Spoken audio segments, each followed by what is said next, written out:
Ele disse isso na frente de todo mundo, com aquele sorriso torto, aquela voz de quem nunca duvidou nem um segundo do próprio poder.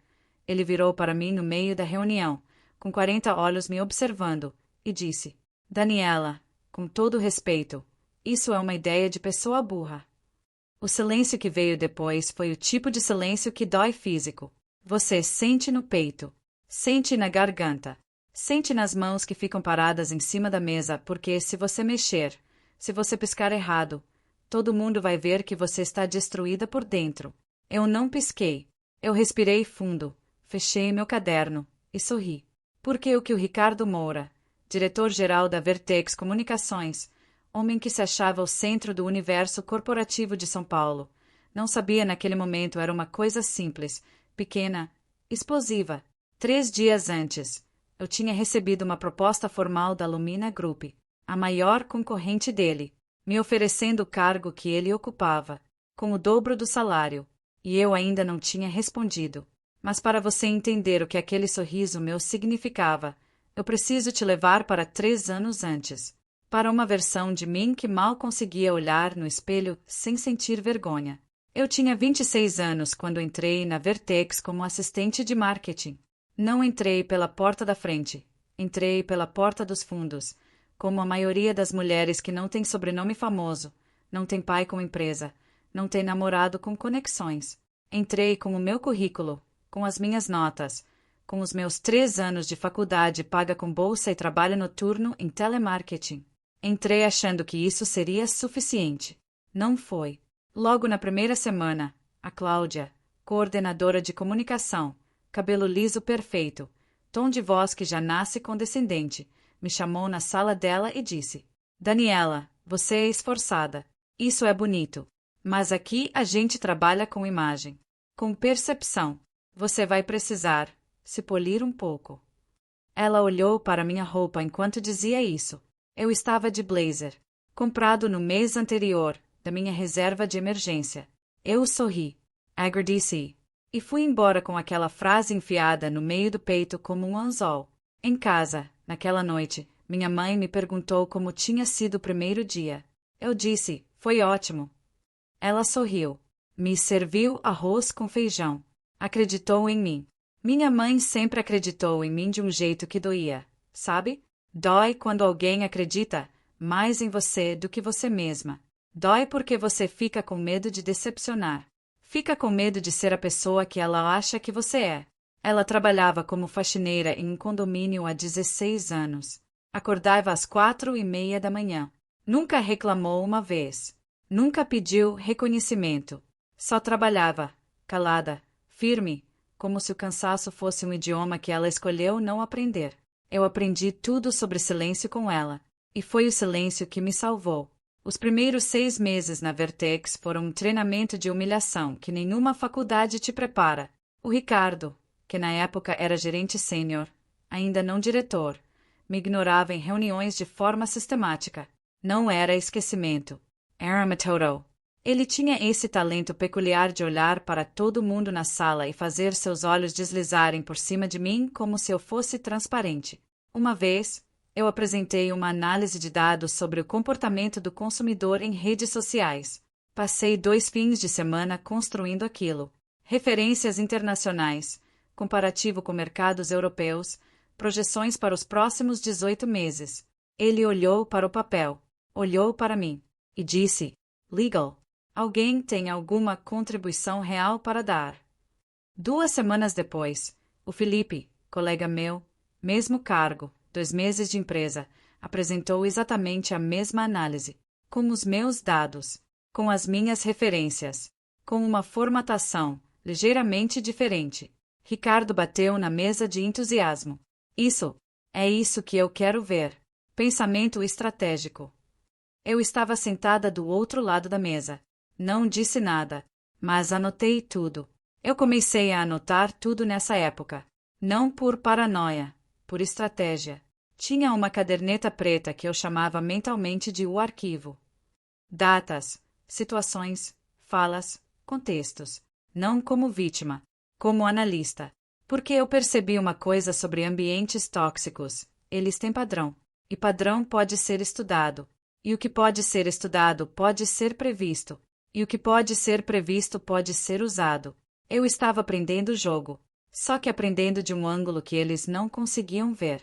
À noite, enquanto todo mundo ia para happy hour, eu ficava no escritório vazio estudando os relatórios financeiros da empresa. Não porque me pediam. Porque eu queria entender para onde a Vertex estava indo. Queria entender o negócio de verdade, não só a parte que me mostravam. E o que eu vi nos números me deixou acordada por semanas. A Vertex estava perdendo clientes no segmento de tecnologia. Silenciosamente. Sem alarme. Os contratos iam vencendo e não renovavam. A receita total parecia estável porque eles compensavam com clientes de outros setores, mas o segmento tech, que era o futuro, estava escorregando entre os dedos deles. Ninguém falava sobre isso nas reuniões. Eu sabia que um dia alguém ia falar. Eu queria ser essa pessoa. Foi nessa época que a minha vida pessoal também começou a rachar. Eu namorava o Tiago há 4 anos. Tiago era o tipo de homem que você acha que é apoio, mas é peso com boa aparência. Inteligente na superfície, inseguro no fundo. E a insegurança dele tinha um alvo preferido, eu. Quando eu comecei a estudar fora do horário, ele reclamava que eu estava me afastando. Quando eu comecei a ler livros de estratégia empresarial, ele perguntava se eu achava que era melhor que todo mundo. Quando eu recebi meu primeiro elogio formal, uma mensagem interna do RH reconhecendo uma campanha que eu tinha liderado, ele ficou em silêncio por 3 dias. 3 dias de silêncio punitivo porque eu tinha sido elogiada. E eu, que ainda não entendia que amor real não tem ciúme de sucesso, fui atrás dele me desculpar. Me desculpei por ter sido reconhecida. Lembro desse momento com uma clareza que ainda me envergonha. Não por raiva de mim mesma. Por tristeza pela versão de mim que achava que precisava pedir perdão por ser competente. A separação veio 6 meses depois de uma briga que começou porque eu tinha chegado tarde de uma reunião importante e não tinha avisado. Ele disse, você está mudando. Você não é mais a pessoa que eu conheci. E eu, pela primeira vez em 4 anos, não tentei me encaixar de volta no que ele precisava que eu fosse. Eu disse, você está certo. Eu não sou mais. E saí. Fui para o apartamento da minha mãe com uma mala e um notebook. Dormi no quarto da minha infância, embaixo de um pôster desbotado de uma frase que eu tinha colado aos 14 anos. O mundo fica do lado de quem sabe esperar.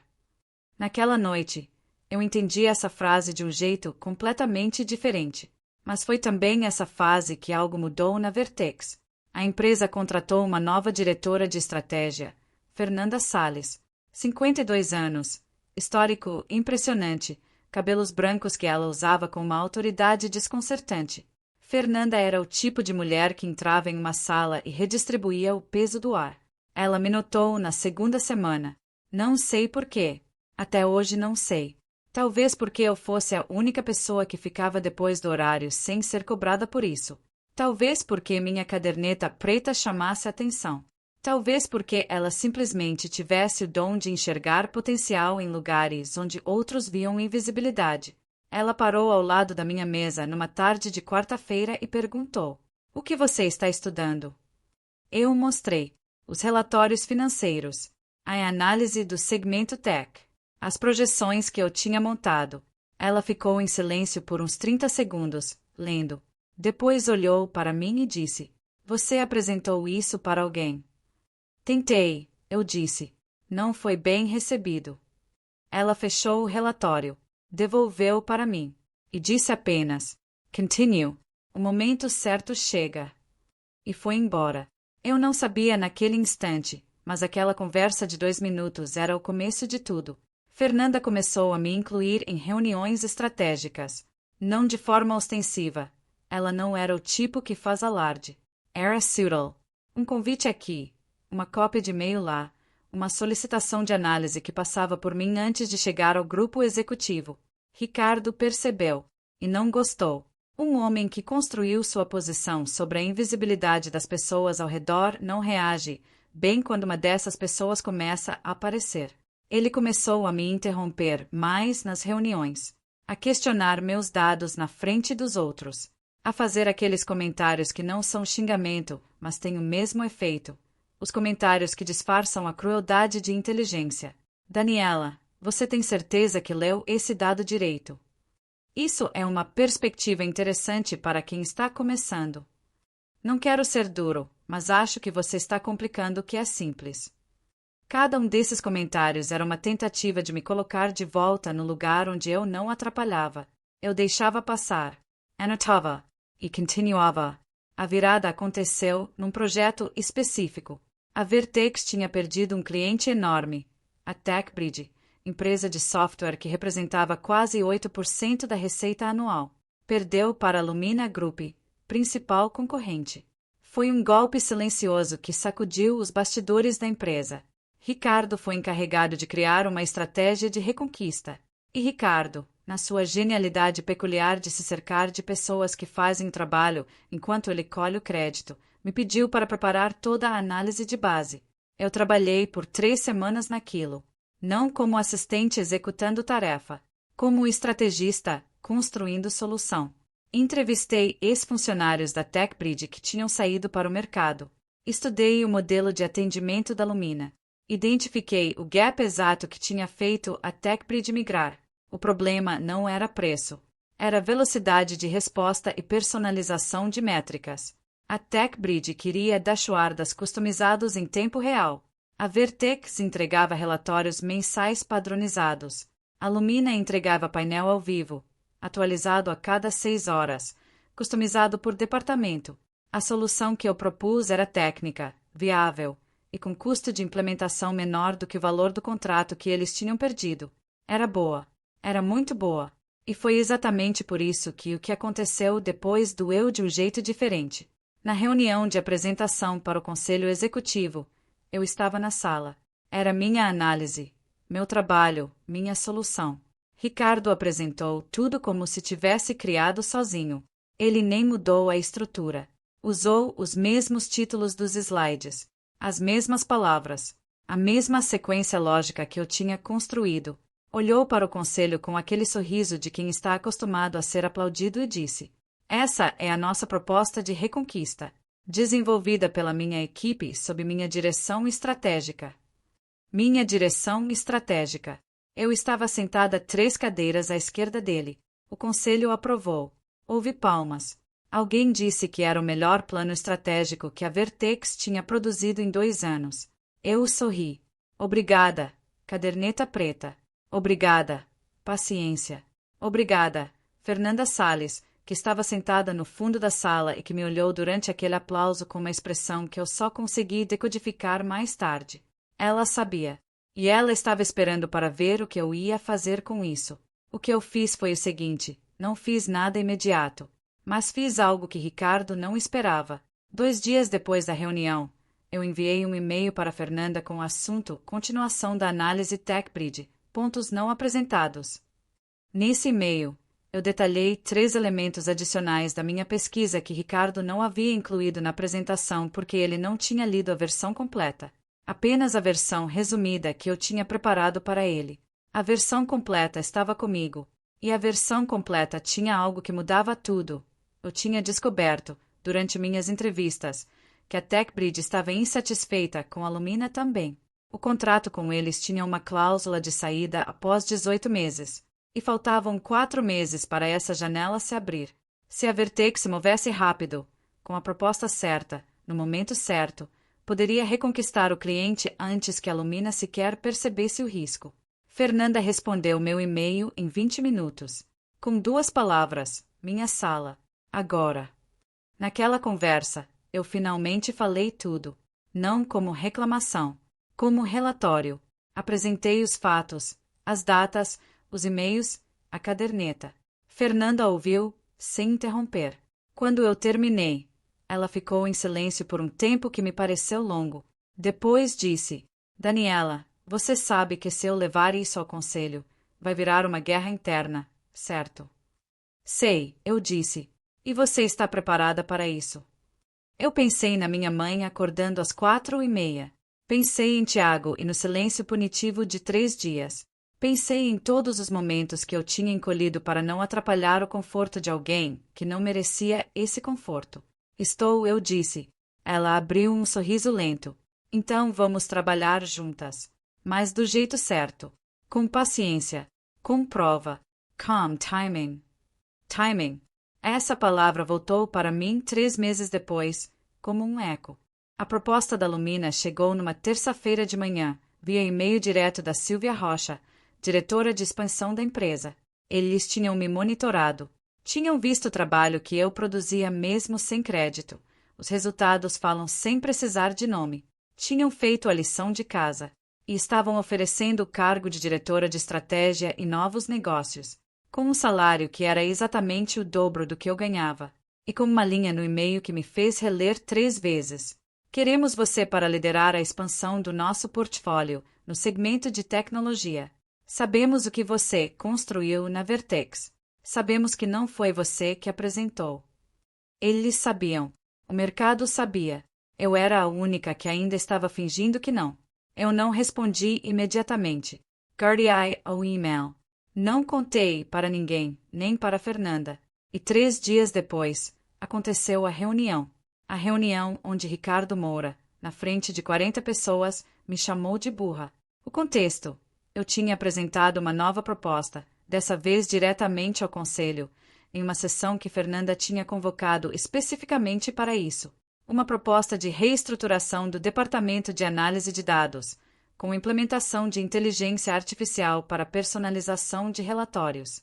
Era ousada, era cara, era tecnicamente complexa. E Ricardo, que não entendia metade do que estava sendo discutido, mas precisava parecer que controlava a sala, esperou eu terminar minha apresentação de 40 minutos, se inclinou para a frente e disse com aquela voz tranquila de quem tem certeza que vai sair impune: Daniela, com todo respeito, isso é uma ideia de pessoa burra. O que aconteceu nos 30 segundos seguintes foi o tipo de coisa que fica gravada. Fernanda, do outro lado da mesa, fechou o laptop com um estalo. Um dos conselheiros, Eduardo Carvalho, que eu nunca tinha visto falar em reunião, pigarreou. E eu fechei meu caderno, organizei meus slides e disse com uma voz completamente calma: Obrigada pelo feedback, Ricardo. E só. Nada mais. Porque eu sabia, com a certeza das pessoas que não precisam mais provar nada, que aquele momento não era o meu clímax. Aquele momento era só a última cena antes do clímax. Naquela noite, eu respondi o e-mail da Lumina. Pedi uma reunião presencial para a semana seguinte. Fui encontrar a Silvia Rocha em um café no Itaim. Ela era exatamente o que eu esperava, direta, inteligente, sem tempo para performance. Colocou a proposta na mesa em 10 minutos. Mas eu tinha feito minha lição de casa sobre a Lumina também. E havia algo que eu sabia sobre eles que mudava minha posição naquela negociação. A Lumina estava prestes a fechar uma rodada de investimento que triplicaria seu valuation. Era informação pública, mas fragmentada. Você precisava conectar os pontos de 3 fontes diferentes para chegar à conclusão. Eu tinha conectado. Isso significava que o cargo que eles estavam oferecendo ia crescer de uma forma que a proposta inicial não refletia. Então, quando Silvia apresentou os termos, eu sorri, agradeci e disse: Adorei a proposta, mas preciso de uma contrapartida diferente. Ela se recostou na cadeira com um sorriso de quem estava gostando da conversa. Fail! E eu falei: não pedi mais salário. Pedi participação societária. Um percentual pequeno, mas real, vinculado ao crescimento do segmento que eu ia liderar. Silvia ficou em silêncio por um momento. Você pesquisou nossa captação? Sim. Quando? Antes de aceitar essa reunião. Ela cruzou os braços. Olhou para mim com um tipo de respeito que você não consegue fingir. Vou precisar de 2 dias para levar ao conselho. Claro, eu disse. Estou aqui. Os 2 dias que se seguiram foram os mais longos da minha vida profissional. Na Vertex, a rotina continuava. Ricardo continuava me ignorando nas reuniões. A Cláudia continuava com o tom de voz condescendente. O Felipe continuava sendo elogiado por ideias que nunca foram inteiramente dele. E eu continuava chegando cedo, fazendo meu trabalho, sorrindo nos momentos certos e guardando o silêncio que a minha mãe me ensinou. No segundo dia, enquanto eu estava revisando um documento no escritório, recebi uma ligação de um número desconhecido.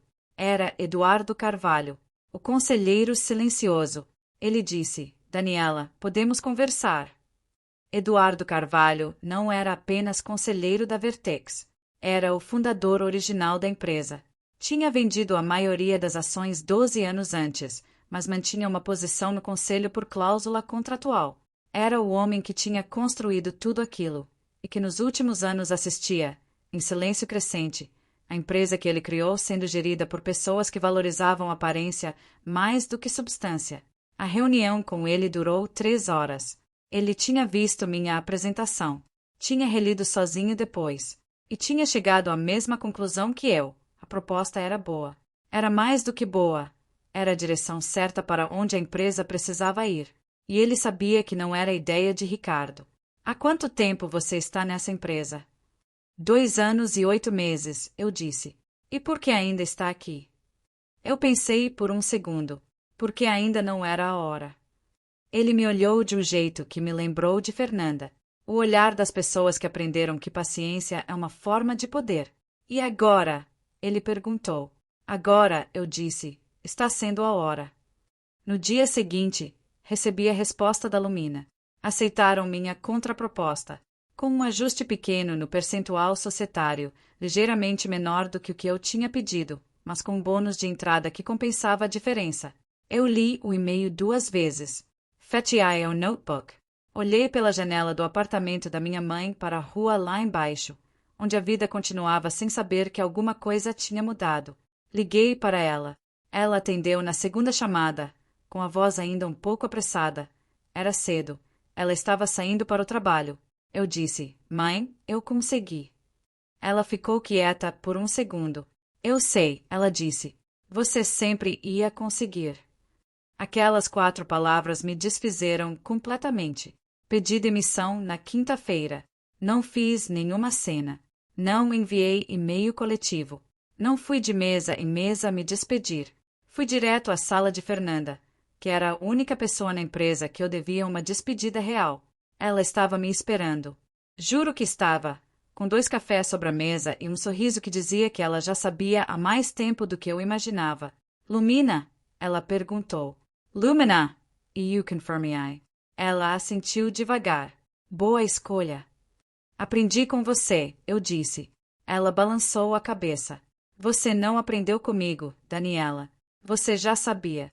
Eu só te deixei continuar.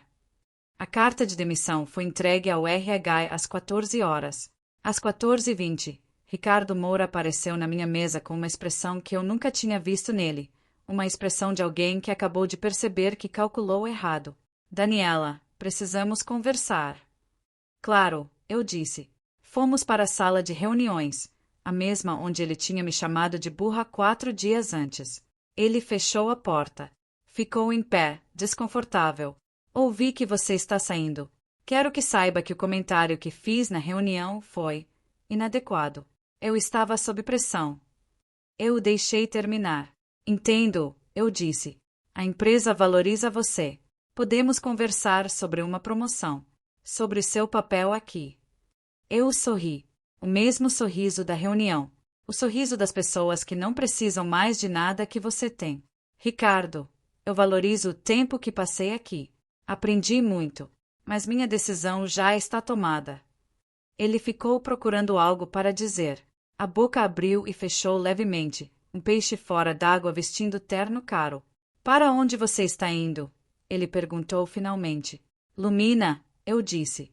O silêncio que veio depois foi diferente do silêncio da reunião. Aquele silêncio era meu. O que aconteceu nos meses seguintes foi além do que eu tinha calculado. Na Lumina, a rodada de investimento foi anunciada publicamente 6 semanas após minha entrada. O valuation triplicou, exatamente como eu havia previsto. A minha participação societária, aquele percentual pequeno que eu negociei tomando o risco de parecer ambiciosa demais, se tornou algo que minha mãe não saberia pronunciar em números. O segmento de tecnologia que eu fui liderar cresceu 42% no primeiro ano. A TechBridge, aquela conta que a Vertex tinha perdido, que eu conhecia melhor do que qualquer pessoa na Vertex porque eu tinha feito a análise original, assinou o contrato com a Lumina. comigo como ponto de contato. No dia em que esse contrato foi assinado, eu recebi uma mensagem do Eduardo Carvalho. Parabéns. Você estava certa no timing. Respondi com um coração. Só isso. A Cláudia me mandou mensagem no LinkedIn 4 meses depois. Algo sobre manter o contato e possíveis parcerias futuras. Respondi com educação e não disse mais nada. O Felipe, aquele que apresentou minha análise como se fosse dele, me seguiu no Instagram. Nunca interagiu. Só observava. Deixei que observasse. O Tiago me mandou uma mensagem no meu aniversário. Soube que você está indo muito bem. Sempre soube que você chegaria longe. Eu li. Fechei. E não respondi. Não por raiva. Por respeito à versão de mim que ele conheceu. Aquela que se desculpava por ser competente.